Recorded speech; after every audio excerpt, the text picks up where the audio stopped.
I think there's two types of people in the world. There are those that use the pain and suffering as their past to justify their failures and their excuses. And there are those Mm. who use the exact same pain and suffering as the motivation to succeed. Hey, what's up, guys, and welcome to the Fireside Podcast with Aegis Leadership. On this show, we chat with leaders from a variety of different backgrounds to learn from their experiences.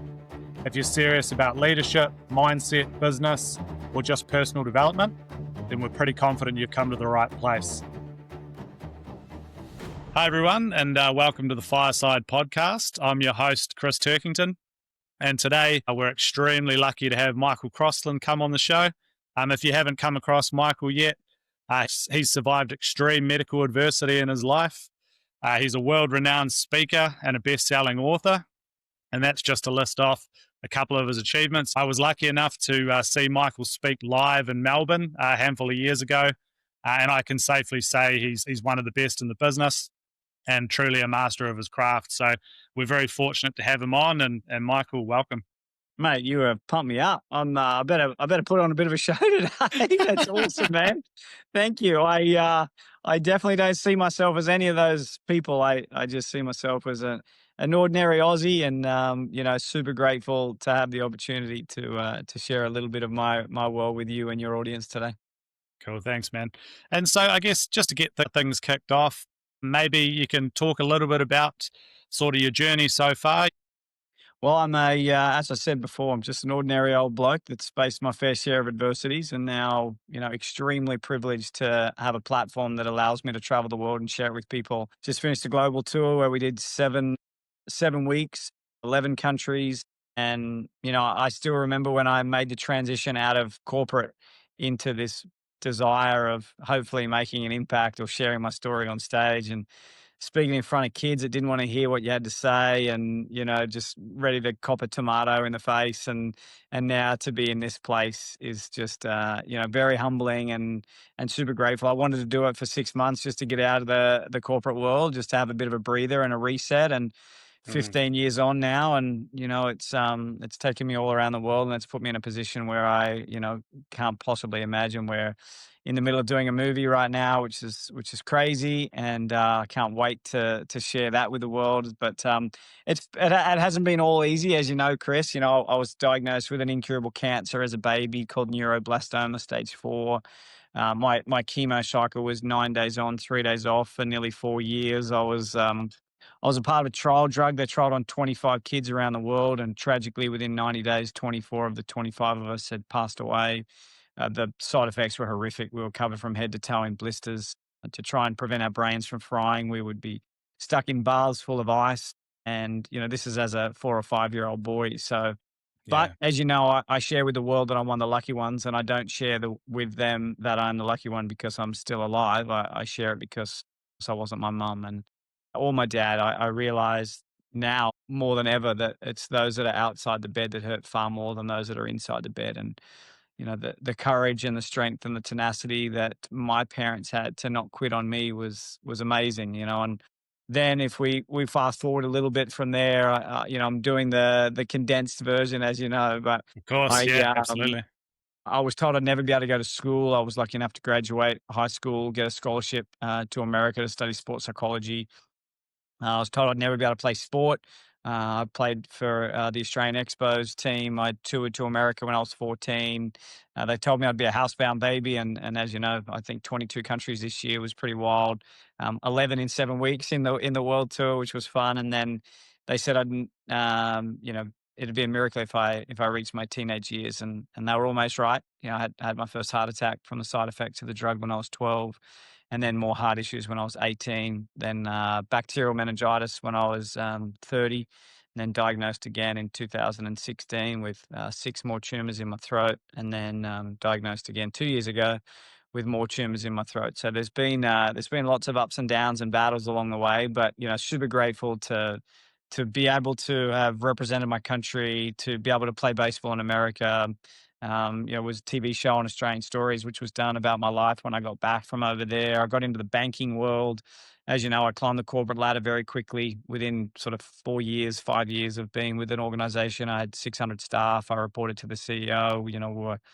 I was looking after hundreds of millions of dollars worth of accounts in the finance sector, and then to have that, I guess now I can look back on it and say I had the courage to walk away in 2010 when, I'd hit rock bottom emotionally and mentally and didn't want to be here anymore. To be able to go out and have a crack and back myself to now be sitting where I am, I pinch myself and I can't believe that I'm still here. And I'm sure we'll unpack some more pain and adversity throughout it. But a little cliffhanger, 2017 was probably the worst pain I've ever experienced in my life. And I think that the two greatest days in one's life is the day that we are born and the day that we discover why we are born. And often we discover our why in our darkest moments. And fortunate enough for me, I've had many dark moments which have allowed me to reassess what's truly important. And now I think I live a life on purpose. Yeah. That's there's so much to unpack there, I guess, around what do those dark moments teach you? Because it can go two ways, right? Like people can go through these horrendous traumatic times and it breaks them, right? That's the end of it. And then people can go through the same or very similar situations and it galvanizes them. So, like, how did you let that galvanize you and sort of how has it set you on the trajectory you're on at the moment? Yeah, I think there's two types of people in the world. There are those that use the pain and suffering as their past to justify their failures and their excuses. And there are Mm, those who use the exact same pain and suffering as the motivation to succeed. And I'm sure everybody listening and yourself, I'm sure, Chris, you would agree that some of the most influential, successful, inspiring people are those that have had nowhere else to go, that have got their yes. backs against the wall, that are at rock bottom, and they decide to grind. They decide to fight. And I think for me, uh, I I felt this overwhelming sense of responsibility because I had a mum that never quit on me. My mum was told to go home. My mum was told that he's not gonna reach Christmas too many Mm, times in my life. But as a child, was told that, and she never quit. And I think that with a 96% death rate, and my mum looking at my life being 4% full and not 96% empty, there was that little person on my shoulder just says, "Hey, I didn't quit on you, so don't quit on you."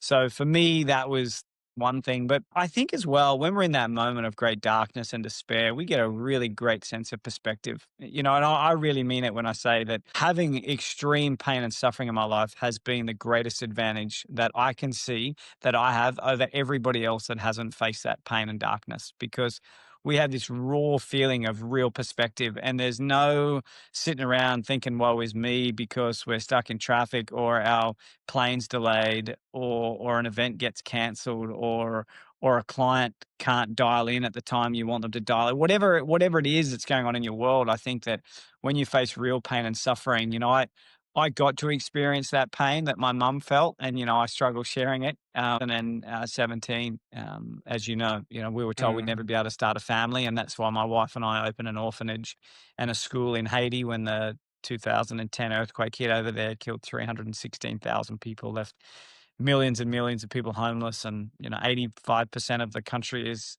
unemployed. So we went over there, and that was our moment to give, because we were told we'd never be able to have kids. But in 2017, we had a little miracle, and our beautiful boy arrived 11 weeks early with a horrible illness called sepsis. And we were told that he wouldn't last the week, and it was by far the greatest pain that I've ever felt in my life.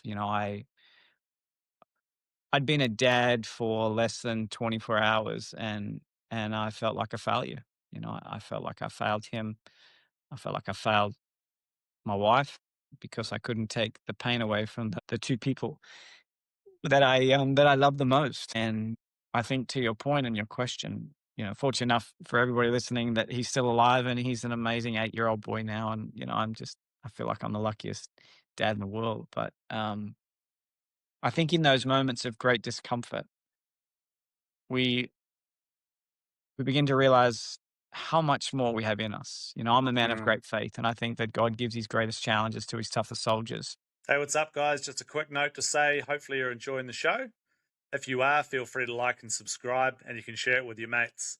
You can also find us at LinkedIn and on Facebook, or check us out at www.aegisleadership.co.nz. Cool, that's all from me. Let's get back to the show. And I think when I'm in that moment of despair, I'm like, man, he has a plan for me, but he also thinks that I have more in me than what I think I have in me. And there's that scientific fact that when we think we are at our 100% maximum threshold, we're probably around the 60 to 70% mark. So when we really think that we're done and we're exhausted and there's nothing left in the tank and we can't make another phone call and we can't push through another argument or another challenge, we've got actually so much more in us. And it's almost like, let me try and push through that wall. Give me that challenge so I can see what I've got in me. Some people love that in the gym because they get big and buff, and as you can see, I definitely am not either of those things. Um, but I think that if we can all, as individuals, take on a challenge, like, man, this is going to test me. Like, look at it as an exciting opportunity and challenge to see the depth of our courage as opposed to how unfair our world is. All we need to do is turn the TV on, and we can identify how lucky we are to have what we have. Yeah, absolutely. And, worked with a lot of SCF guys and that, and they talk to that a lot around, when you feel like physically you're done or psychologically you're done, you're right, you're sort of 70% there. You've still got so much more to give, and learning and having the ability to tap into that extra resource is sort of what sets that 1% aside from everybody else, right? That sort of might push the panic button a little bit sooner.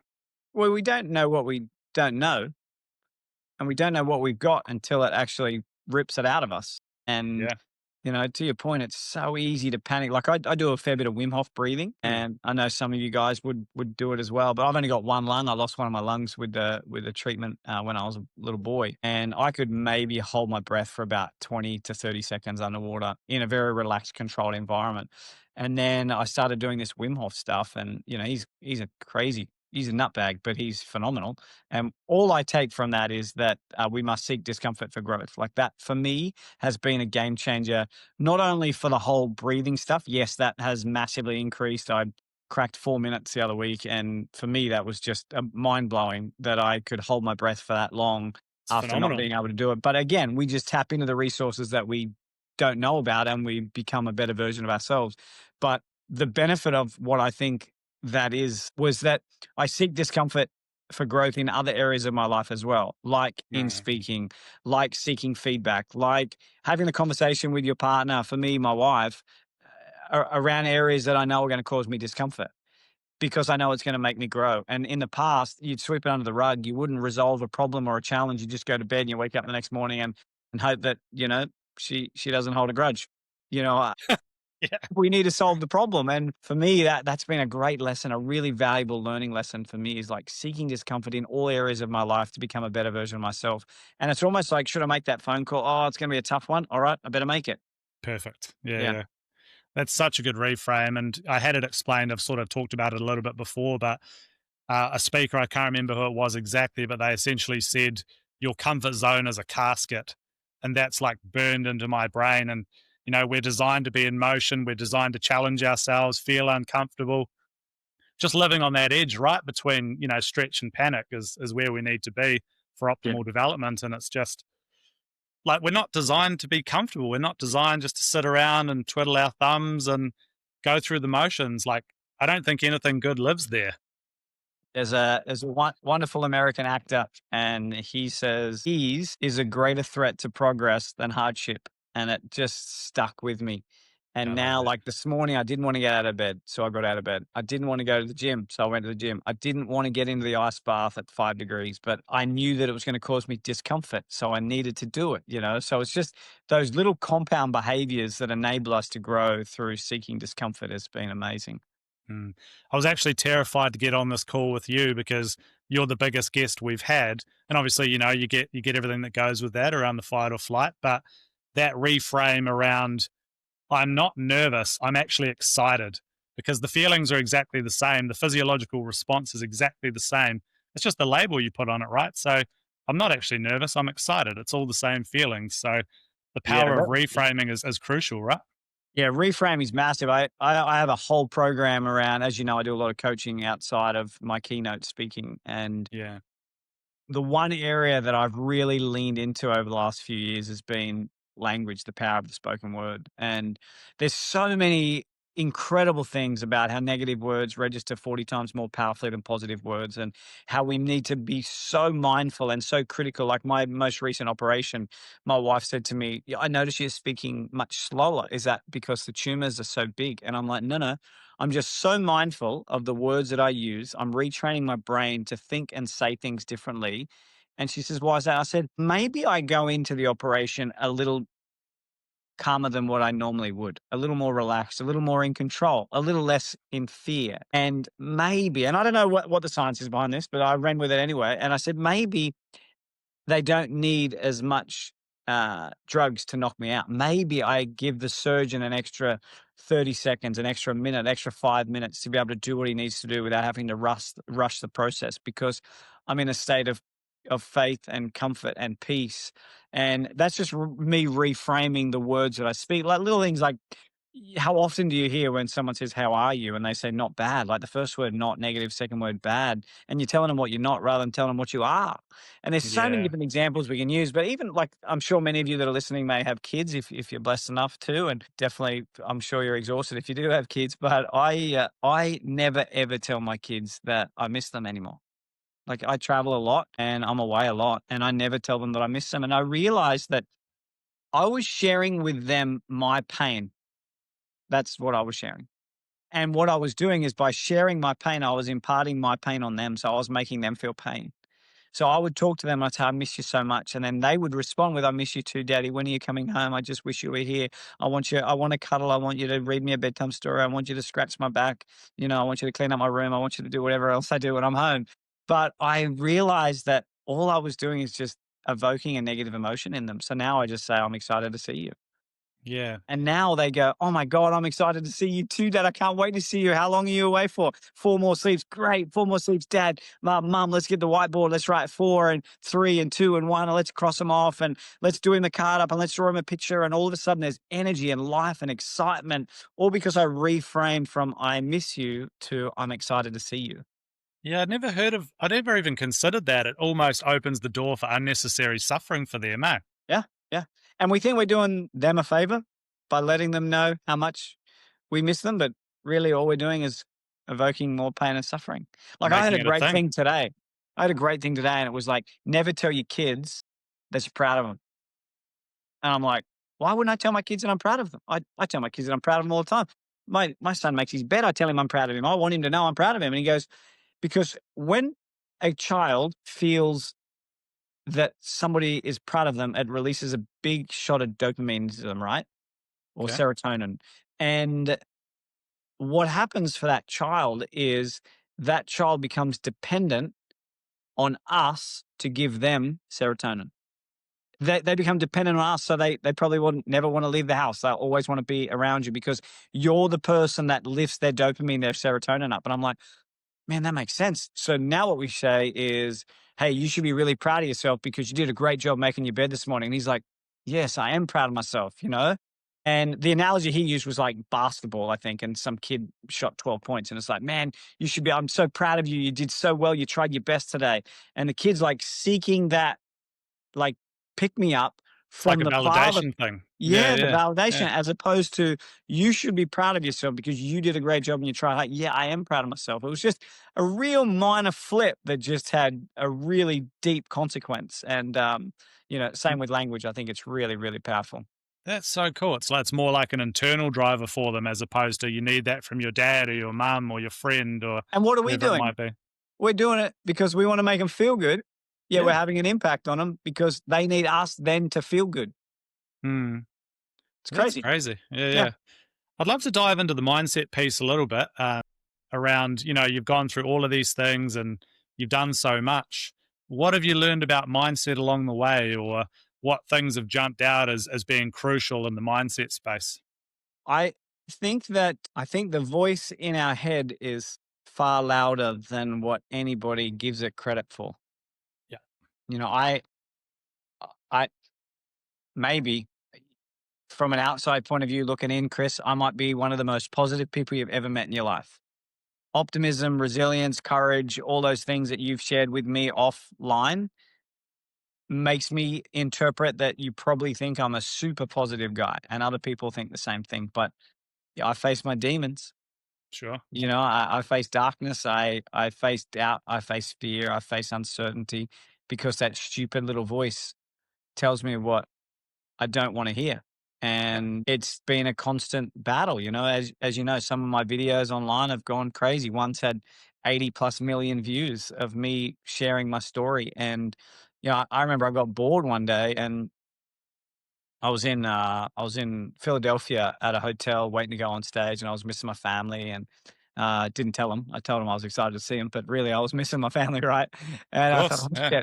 I'm just gonna read some of the comments because that'll make me feel really good about myself, right? That'll give me some dopamine.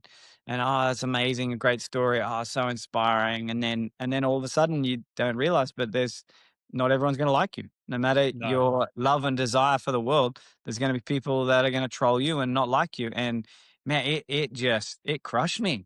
And it really impacted my self worth and my self value. And then I realized this great phrase, and it is, we should never take criticism from somebody that we would not take advice from. Yes. And here I am taking criticism from a little keyboard warrior in a dark little dungeon on the other side of the world. And it just feeds us so much. And that voice just increases volume. There's a video of mine, and I'm not sharing numbers for ego. I'm just sharing numbers because it demonstrates to you how crazy things can go online.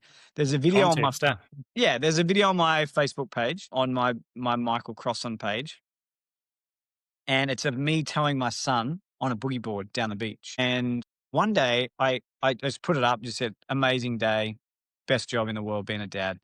Hmm. And one day I looked back at it and it had like all these comments. And then I was like, it's had like 1 million views. And then it was like 4 million and then 10 million. Now it's up to like 64.5 million views of me telling my son on a boogie board. And I'm like, how is that even possible? I put up great content that gets like 10 views and 3 likes. I'm like, how can I put up a video of my son getting towed? Hey, what's up, guys? Just a quick note to say, hopefully you're enjoying the show. If you are, feel free to like and subscribe, and you can share it with your mates. You can also find us at LinkedIn and on Facebook, or check us out at www.aegisleadership.co.nz. Cool, that's all from me. Let's get back to the show. We've got this little person that ran out in front of me as I was towing, and I yelled at him, "Watch out!" because I didn't want to run over him with the boogie board, and it was my mate's son. And the first comment was, "Did he just say get out?"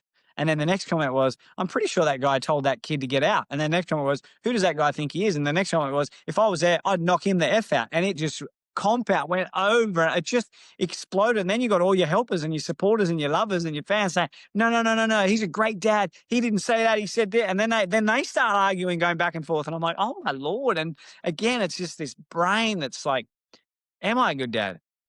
Maybe I did say that. Did I tell him to get out? I'm sure I didn't tell him to get out. I don't want a guy to knock me out. I'm a little skinny guy. I don't want to fight anybody. I'm a lover, not a fighter. So just these conversations and this dialogue, internal dialogue, just get crazy. So for me, back to your question, a few things that I do to try and help control this little voice in my head and lead with optimism and positivity and resilience is, firstly, I'm a heavy gratitude guy. Like every day I have a lot of Mm, executive clients that I work with, and I send them every morning my 3 things that I'm grateful for. They send me their 3 things that they're grateful for. That just is a really great accountability piece that helps drive that back and forth. But also there's been times where myself and others that I work with that say, you know what, I don't have 3 things. I don't have 3 things today that I'm grateful for. It's tough at the moment. They're the days that we need to do it, right? Because they're the days we need to actually identify what is truly grateful. It's easy to say, I'm grateful because I went to the carnival with the kids last night. I'm grateful that I, got to play in the pool all afternoon. Whatever the positives are, you got that contract, you got that bonus, you got that new car, you bought that new house, you got married, you had a baby, whatever it is. But when times rough and your back's against the wall, I think that's when we really need to delve deep. So gratitude's been a huge thing for me. Second thing is meditation. I do a lot of work mm. with YPO, the Young Presidents Group. I've worked with troops in Iraq. I've worked with some of the highest paid pro athletes in America. Some of these guys nowadays get paid 100 million bucks a year to play baseball or NFL. It's just insane It's money. crazy. Yeah. One thing I realized that what they all have in common is that they all meditate. They all understand the power of slowing down. They understand the power of controlling your voice. I think they understand the power of controlling the volume of the voice as well. Mm, And I love, I tour with Dalai Lama, as you know, and there was an interview and they were asking him like, "What does meditation give you?" And he said, "Oh, it's not what meditation gives me; it's what meditation takes away from me. It takes away fear, takes away worry, it takes away uncertainty. It softens me." And I think for me, that's been a really great help. I've been able to soften the volume and maybe control the dialogue a little more effectively than what I have once been able to do in the past. You know, I love the analogy that when you're driving to work, if one car cuts you off, you get frustrated, and it sometimes impacts your whole day. And you're Yeah. frustrated with your staff, you're frustrated with your clients, you're frustrated with your wife when you get home, or your partner, or your kids, what have you. But rare do we look and think, man, I'm so grateful that the 3,500 other cars we drove past didn't cut us off today. So just to really reframe it, I think that for me has been just a couple of things that I have done in the past to really control my mindset, along with, a very, very structured morning routine and evening routine and manifestation and words of affirmation and all those sort of things that, are very in trend at the moment or on trend at the moment. But there's some of the things that have been real key for me. Yeah.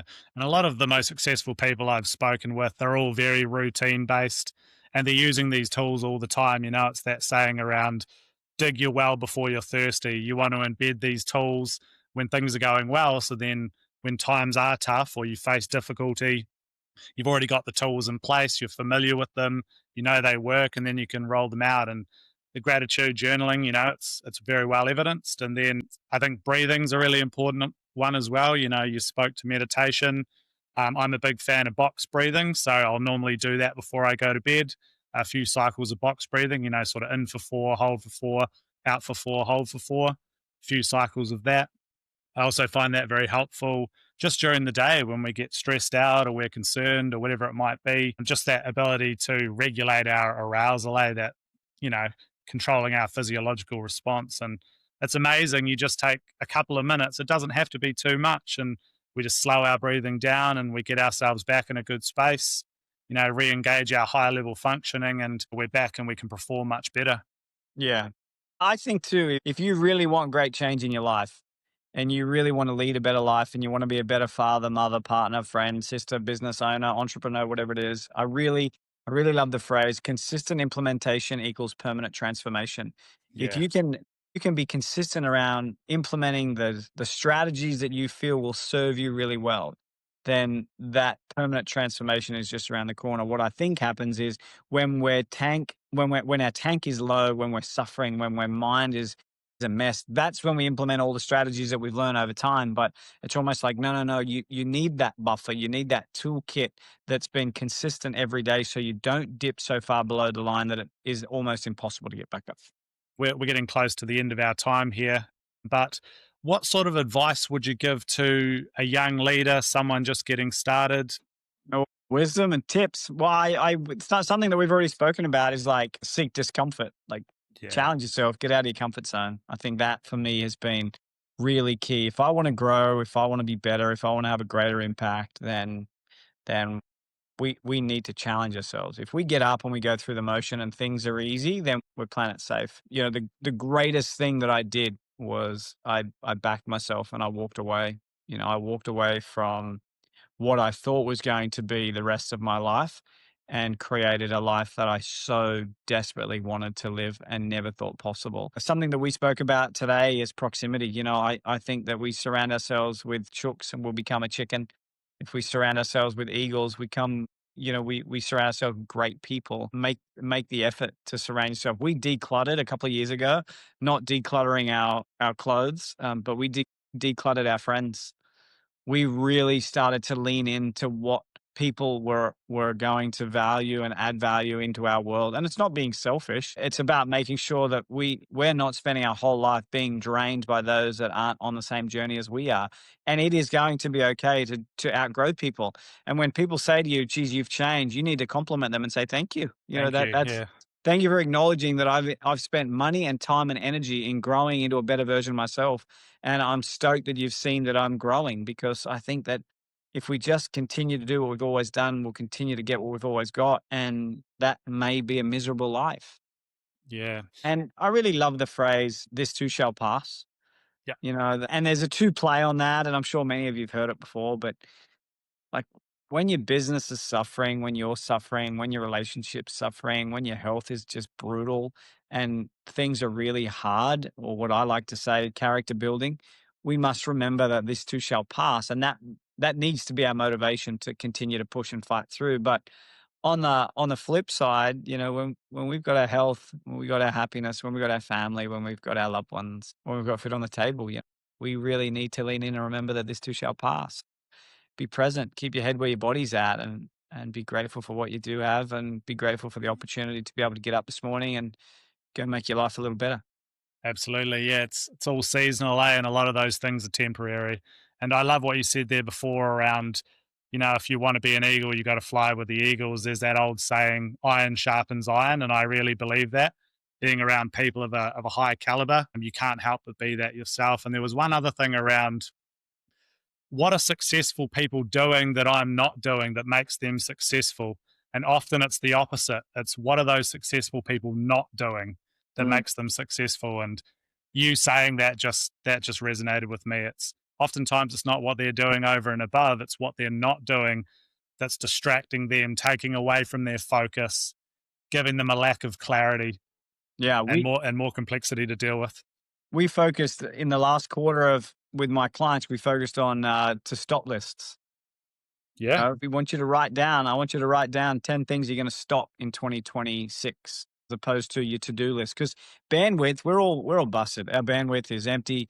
We've got nothing left, and our USB port, whatever you want to call it, is just completely maxed out. And I think that if there's a way that we can identify things in our life that we can stop doing, it might be I'm going to stop looking at my phone from 6 p.m. onwards.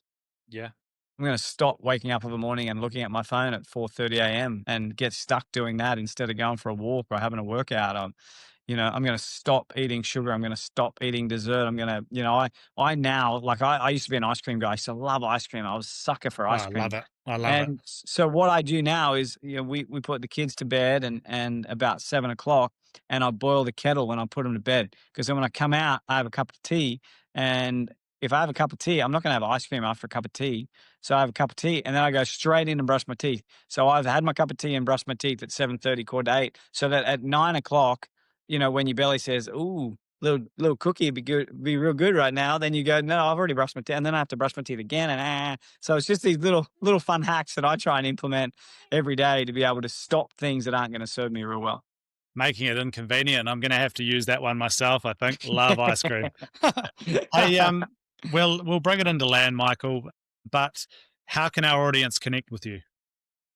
Oh, mate, I'm on everything. So I'm on Facebook and LinkedIn and Instagram and all those websites and all that fun stuff. But I'm not on here because I want to push me or an agenda or anything like that. I'm just grateful that I've been able to get on here and hopefully impart some wisdom. And as I said at the beginning of today's chat, I'm nobody important. I'm just an ordinary old guy that's faced my fair share of adversities and now very privileged to travel the world and share it with people. And I think that if we can all have that, real deep seated emotional connection of just wanting to get out of bed and serve other people and share kindness and love and wisdom and support for other people. It's so easy to get caught up in all the negative things that are going on in the world. And there's a lot of darkness, a lot of sadness, a lot of fear, a lot of terror, but there's also some really beautiful things as well. And I think that if we can really lean into all the good stuff that's going on in the world and want to replicate that type of behavior in our worlds, then I think that, our peace and comfort level will significantly increase. Yeah, Michael, thanks so much for your time, and thank you for everything you're doing. You're making the world a better place. So thank you for that. Bless you, man. Appreciate it. Take care. Hey guys, that brings us to the end of the show for today. Hopefully you liked it and you got some value from it. If you did, please like and subscribe and share this video with your friends. You can also check us out at www.aegisleadership.co.nz, or you can follow us on LinkedIn and on Facebook. We'd love to hear from you. That's it for today. We look forward to seeing you on the next show.